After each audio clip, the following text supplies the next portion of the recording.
the nature of the extreme response that is causing significant concerns in it, because it really is putting into question an Australian citizen's rights in relation to freedom of travel. So whilst they may not be absolute in the sense that if there are real health needs that need to be managed, there might be some regulation of it.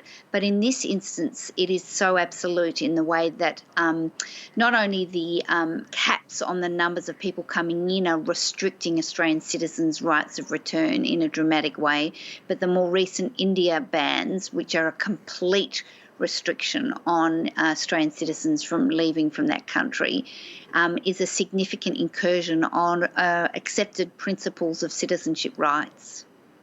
Now, the UN Human Rights Committee has already demanded Canberra promptly allow the return of stranded Australians. The government, however, having so far done nothing to change its policy. What does that mean for the notion of Australian citizenship?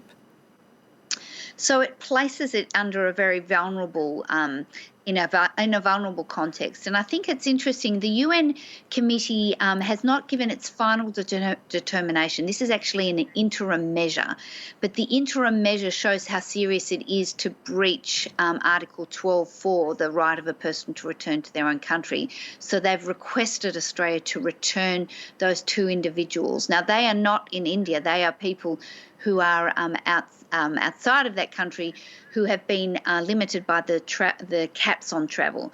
So whilst that request is standing, the Australian government has then gone and actually issued this determination under the Biosecurity Act to block Australian citizens from coming in. So it's an even more extreme measure than what is being complained of in relation to the UN application. So it's concerning on two levels. One, because the Australian government is not, in this instance, responding positively to the UN's request. But more than not responding, it's actually going even further in taking a stand in relation to restricting Australian citizens' rights. And so I think it's of major concern because there isn't a sense of balancing here, of looking after the interests of Australian citizens both at home and abroad.